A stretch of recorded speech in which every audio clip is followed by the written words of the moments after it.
hosted by Kenneth Bonner, Reggie Smith, and Jacqueline Wells.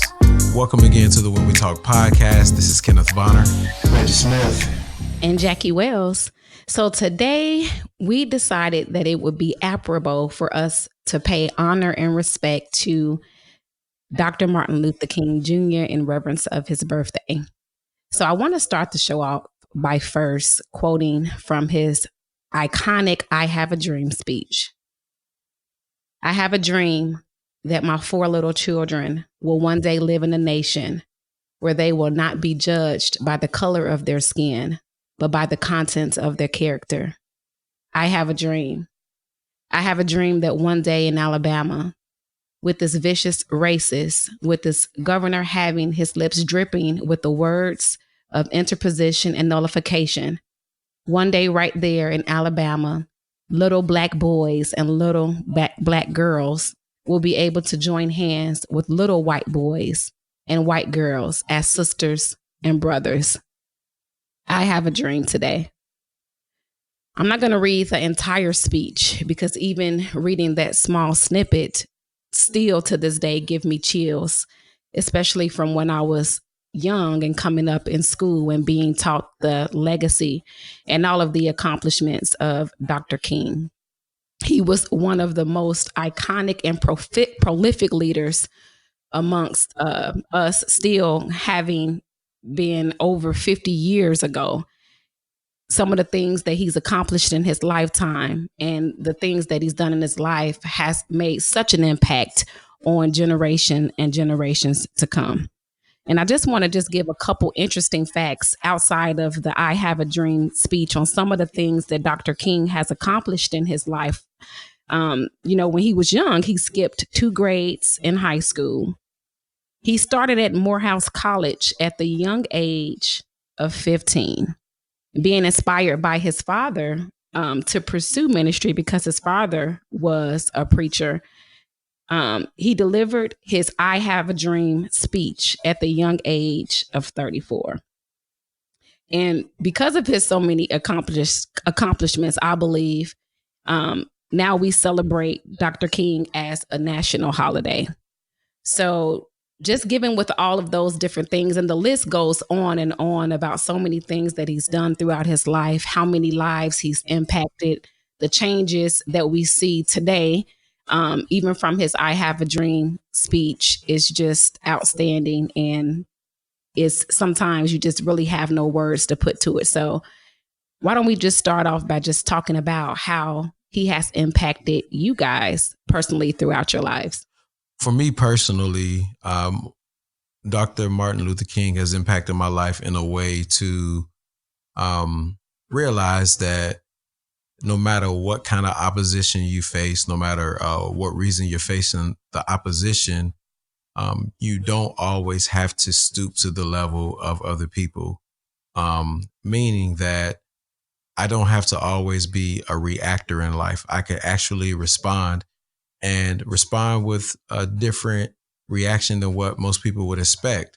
The other thing that really impacted my life is that he is definitely a pillar in the Black community, and not just the Black community, but any community that's suffered injustices or have been victims of racism or whatever the case. He's definitely been a pillar of inspiration for a lot of people. One of my favorite quotes by Dr. Martin Luther King is, "Faith is taking the first step, even when you don't see the whole staircase." And when you think about that, it kind of pairs along with the scripture in the Bible that tells us we walk by faith and not by sight. Just that quote alone saying faith is taking the first step, even when you don't see the whole staircase. A lot of people will allow circumstances and situations and opposition and things of such to paralyze them, to keep them from moving forward in life, whether they're trying to accomplish goals, dreams, or trying to fulfill visions, or go after anything that they feel they want to go after or that they're purposed and created to do. When I heard that quote where it says faith is taking the first step, even when you don't see the whole staircase, that gives me inspiration to say that I can accomplish anything that I put my heart and mind to it.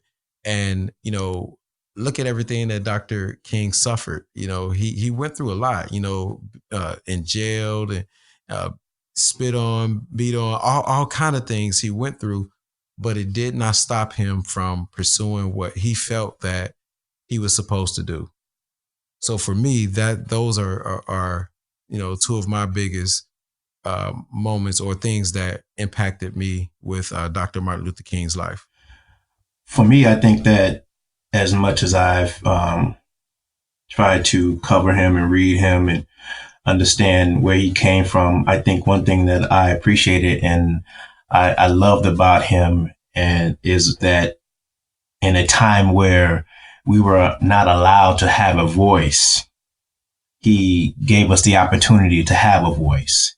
No matter what the struggle was, no matter what he faced, we had the opportunity, or he was fighting for the opportunity for us to have a voice or the opportunity to sit at the table. And also that no matter what was going on, he always spoke his truth. No matter what he faced, no matter the face of opposition, trials and tribulations, he always spoke his truth and he always spoke the truth. Even in a time where people didn't want to realize or accept the truth, he always spoke his truth.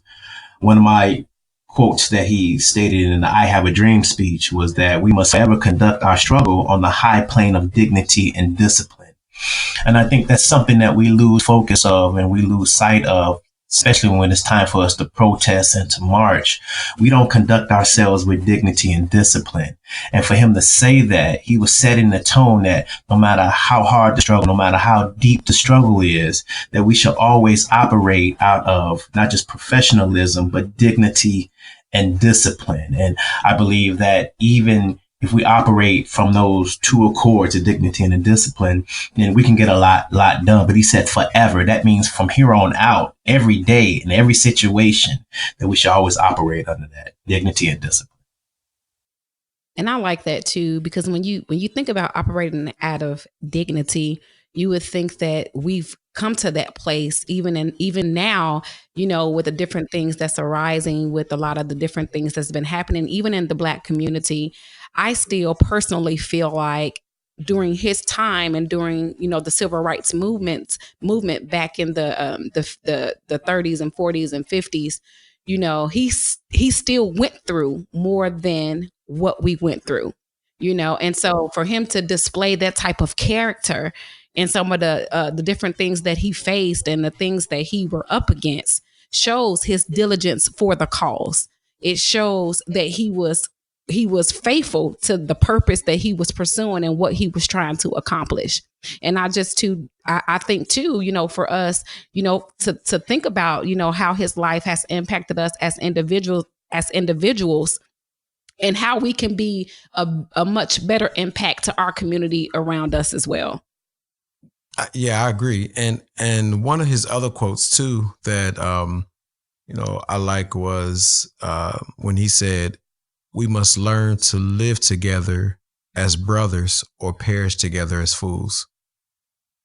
And when you look around, and you see everything that's happening in the world today, you have to ask yourself, how much sense does a lot of the stuff that's happening make? And it doesn't. And, when you talk about, just the stand that he took, and how he handled that and how he operated in character, he operated in integrity and, just with dignity and everything. It just behooves me how people sit back and see somebody go through everything that they went through to progress unfortunate situations and circumstances. He progressed us past a lot of that stuff to turn around and see that we're still, trapped in certain circles and just going down some of the same paths in life. And I feel like if we're not working together as brothers, we'll perish together like fools, as he said.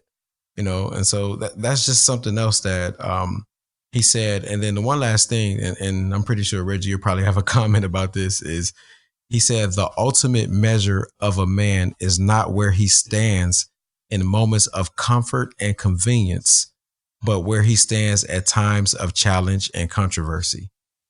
I think that speaks volumes. Mm. And I think comments like that will stand the test of time. And I think it's something that we can use as a marker to always keep before us. I think among so many other things about Dr. King, I've listened to him speak outside of the most famous one, which was the "I Have a Dream" speech. If you listen to the letters that he wrote when he was in Birmingham in 1963, or the speech that he gave on the Other America, which really set those in array of, they set him on fire because he spoke the truth on it. But what I like about it, even in the midst of facing of fear and facing the hate and the degradation that we were facing as African Americans and people of color, he always spoke so eloquently. He spoke emphatically, he spoke passionately, he spoke with pride and character, and he always kept his head up. And I always say, when I sit back and I watch the films and watch the stuff from the 60s, I probably couldn't have been alive during that time, because not one time did he ever show aggression. That probably wouldn't have been me, but it's a great example to show that no matter what, you can still carry yourself with a great amount of pride and dignity, and to also show he was prolific in showing you never let them see you sweat. If you want to follow someone and find out how they handle situations and how they deal with it, he was the prime example. You never saw him sweat. When you look at some of the clips from the 60s and the speeches and the things that they was facing, especially in Alabama, Birmingham, Alabama in the early 60s, you never saw him sweat. He always had his eye on the prize. He stayed focused. He stayed steadfast and unmovable. And if you could look at stuff like that and try to apply it to your life, I think that we can progress even further, because he showed that no matter how hard it gets, we might bend, but we're not going to break. And we're still going to get our truth across. And we're still going to do the things that we were called to do. And I think that was just phenomenal. There are quite a few other quotes that Dr. King gave. A lot of them I know, and some of them I may not have known. But a couple more of them, injustice anywhere is a threat to justice everywhere. And then I think this is probably one of the most famous, and you guys can attest to this, where he said, "Darkness cannot drive out darkness. Only light can do that. Hate cannot drive out hate. Only love can do that." And it doesn't matter what quote you pull from Dr. King, or what saying you pull or what speech. I feel like, everything out of this man's mouth was profound, and regardless to what your race is, this is somebody that's worth celebrating, because he brought this country so far, and he didn't have to have a title, or he didn't have to be in a specific position in leadership or in government or whatever the case, but he made such a huge impact on people, and have a lifelong legacy that he's still affecting people years after his death. And I think that's such an amazing thing. And, it's something that we still hear taught and talked about. But I just hope that everything that he accomplished and how he helped people become different, with everything he said and has done for the Black community. I just pray that, we don't let that legacy die, and that we really, really go back and read and look at some of the things that he said, some of the things that he did, so that we can continue to teach, our children and our children's children, about these things. Because I feel like sometimes we glorify all these negative people, or these people that have done so much wrong, serial killers, and, just all these crazy terrorists and all that. We give them too much glory, but we don't honor, the real heroes enough. And I think he's somebody that's definitely worth celebrating and still honoring. Definitely. He was one of the most iconic persons in my lifetime, that I can remember. And I want to just kind of quickly go back to, what Reggie was talking about. And just, as an example, from his life, he was so selfless, and so he used that mantle as a way, even though, he led thousands of people. That speech that he gave, the I Have a Dream speech, was over $250,000. 250,000 people that he talked to and inspired. And even when you look at the speech today, you see the hope that the hope in the people's eyes as they was listening and waiting to hear, what he had to say. So he didn't just take that mantle that he was given. What he did was he took that mantle and used it to be selfless, not as an opportunity to move ahead, but as an opportunity to empower people to keep pushing, to keep going, to keep, fighting for the cause and stand in the race. Because he took the licks like everybody else did. He did the marches. Like you guys said earlier, he went to jail and he still stood the test of times and was in the fight to keep pursuing the things that was on his heart to accomplish. He was very selfless. And I think today in leadership, we have to take that and always remember it's not about us. Whenever God puts us in a position to be in leadership or puts us in a position to empower and to invoke change, it's never about us. And we should always keep that in the forefront of our minds whenever we're given a mantle as such to move a generation. Just to kind of piggyback off of what Kenneth was talking about, that the hopes is that it transcends throughout generations to our children and our children's children. I think that a person's work or an entity's work stands the test of time over not just decades, but over centuries.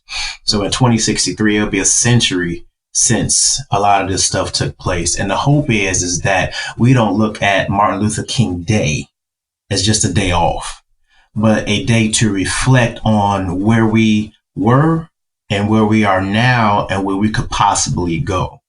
And I think that I found that was kind of sad, when I was in the school system and Black history would come around and we would ask questions and talk to the younger generation. They only knew a little bit about who we were. They only knew a little bit about Martin Luther King. They only knew a little bit about Rosa Parks, Marcus Garvey's, and the different things like that. But you could tell that they really, really didn't care. All they cared about was just a day off for us to do whatever. So I try to expound on them about the significance of who Martin Luther King was and the predecessors and the ancestors that came before them and what they tried to do for the reasons why we have the ability to go to schools, the ability to drink out of the same water fountain, the ability to walk on the same sidewalk with someone, the ability to look at someone and not have to be hung or killed or spat on for that specific reason. And I think sometimes the generations and even our generation, we kind of lose sight of that and we kind of forget. So the hope is that we never forget who Dr. King was and what he meant to us as Black people and what he allowed for us to do. And that is to try to have us to have a seat at the table, to try always allow us to have a voice, always allow us to speak our truth, and always allow us to be able to fight without necessarily showing aggression. And I think that's the mark of a good man. That's the mark of a good person, because he left a legacy. He died preaching his truth. He died believing and walking in faith. And you can't say that about a lot of people. And I would say this too, if our people who are in high positions, not just in our government now, but our government in the past and our government coming forth, if they could just take a little bit of his character, a little bit of his integrity, a little bit of who he was, just that little bit can go a long way as we continue to try to merge together the pieces of the I Have a Dream speech. That's good stuff. And just going back to something Jackie said earlier, she said that leadership is selfless, and Martin Luther King was definitely a selfless person. Here's another quote that he gave. Life's most persistent and urgent question is, what are you doing for others? And that echoes a lot, because a lot of times when we get in leadership or in positions of influence, sometimes we take that for granted, and we get in those positions and then we get headstrong and about the fact that we got this position, and then we get condescending, and then we become um, not leaders. We turn into these dictators, and it's a sad thing when you get in leadership for yourself. It's not about you, like Jackie was saying. Leadership is about everybody else. And if you look at Dr. King's life, he was humble, very humble. He recognized that, in order for me to be a leader, I must first become a servant, because I can't just lead because I have a title, but I have to lead with my heart. I have to lead with a purpose. I have to think about those generations down, those decades of generations that come behind me. Everything that I'm doing now is going to impact them. And if I am not effective in what I'm doing now because I'm so focused on me and what I'm going through, then the generation behind me is lost. They will never get it. They will never make it. And so going back to what Reggie was talking about, we have to make sure that we don't forget, and not just even the generations behind us, but even the people that are our age. You can't forget. You shouldn't forget, because we went through a whole lot of things. And so I really feel like, again, he had a great, great, great, great, great impact on a lot of people's lives. And if I can just take one word for me to take away from his life, humility would definitely be one of them. Always remain humble, regardless of, how high you go, how many lives you impact. Don't ever forget that as quick as you can be raised, you can be set down as well. So humility for me is one of the things that I will always remember him by as well. I think my thing is that don't allow the struggle to keep you down, because we're always going to struggle in something in life. And I continue to, when I read this years ago, his letters from Birmingham, Alabama, the city jail. When you go to jail, that's kind of a time for you to be down, a time for you to kind of mourn and be upset and throw pity parties. But even in jail, he did not allow all the negativity to stop him from doing what he was doing. So even in a jail cell, he still continued to be who he was called to be. And I think that's a great example that no matter what we are facing, because life is going to hit us from a number of different ways. It doesn't have to be segregation or the things that we face or racism or whatever like that. Just life itself will get you down. But if a man could sit down in jail, in prison, and I'm pretty sure he didn't have the luxury of prison. I'm pretty sure they put him in the worst spot possible, that he was able to, even in that time, still be able to still write so passionately about our plight as people of color and what we needed to do, and still speak his truth. I think that it speaks volumes. One of my quotes out of that speech, that when he the letters in Alabama, he said, we must use time creatively, and that is always the right to do right. So no matter what, always do right. There's no excuse why we should do wrong, but there's always the opportunity to do right. So always take that opportunity to do right. When people have done you wrong, still do your best to do right. When people have turned their back on you and have ran your name in the mud, turned their backs and said the most craziest things to you, still find that opportunity to do right. And if anyone had the opportunity to do wrong and to show backlash and retaliation, it was Martin Luther King, but he never did that. At every turn, at every stand in his life, he always found the opportunity to be right, to walk right, talk right, and to do right.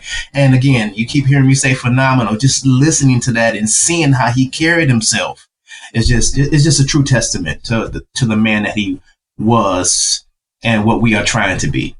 Yeah, that's good. I like how Jackie said humility, and you were just talking about his stand. Basically, for me, is definitely the integrity and the humility, as well as the courage. And I would say courage because if you think about it today, we don't have a lot of people of courage that's willing to stand against injustices or things that affect everybody. I think that most people stand up when it affects them directly, but not as a community.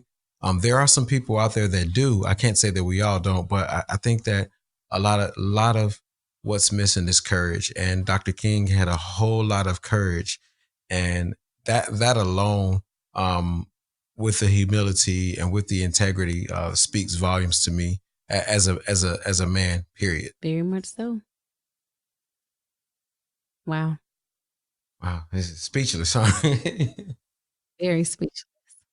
So, you say you're speechless now. Can you imagine how our parents and our grandparents felt at that time, during that time? Yeah. I could just imagine that they looked at him like, and I use this term from the Bible, like when the Philistines saw Goliath, they looked at Goliath as their champion. Goliath spoke for them. Goliath fought for them.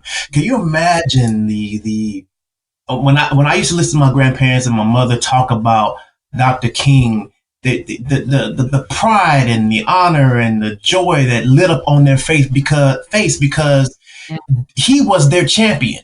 You understand what I'm saying? Yeah. And it was at a time where it wasn't just in small pockets where we were being affected. We were being affected nationally, across the whole United States. And if at any point in time, that was a time where we were all kind of unified because it was affecting Black people as a whole. So Martin Luther King was their champion. He spoke for them. He walked for them. He did those things that a lot of us didn't have, or a lot of them didn't have the courage to do. And I can still see let's see my mom's face when she talks about where she was when he was assassinated, what she was doing. I would listen to my grandfather and my aunts and uncles, and it's still to this day, it still affects them because it hit them in the heart. It's like, he's gone? They did this to him? So he was their champion, and the pride that they carried. It was a time that even though no one liked us as Black people, we were still proud to be Black during that time. You understand what I'm saying? Yeah. There was a time for us to stand up and still hold our head up. And even though we couldn't look to our neighbors or whatever else like that, or them to hold their head up, he was that person that held their head up high. He was that person that stood on that pedestal and fought for those things that our ancestors had died for, with the hopes that eventually everything would come to fruition. That, again, I keep saying this, we will have our seat at the table. Mm-hmm. We will have that ability to talk and walk and be who we were called to be. So just listening to them and watching to them here years later, 40, 50 years later, still affects them. That lets you know the impact that he had on their lives. Yeah, he was like their modern day Moses. Exactly. Well, I think this was great, reflecting on somebody who I believe impacted all of us. Well, you can clearly hear that from this show, as well as a lot of other people in the world. And I think that he's an excellent role model to look up to in comparison to what we have today. I think that he supersedes everything and everybody that we have as role models. But in closing, I just want us to share part of his last speech, and so we're just going to go ahead and let that play out to end the show. But until next time, keep your head up, keep God first, and keep it moving. Well, I don't know what will happen now. We've got some difficult days ahead. But it really doesn't matter with me now, because I've been to the mountaintop. I don't mind. Like anybody, I would like to live a long life. Longevity has its place. But I'm not concerned about that now. I just want to do God's will. And he's allowed me to go up to the mountain. And I've looked over and I've seen the promised land. I may not get there with you, but I want you to know tonight that we as a people will get to the promised land.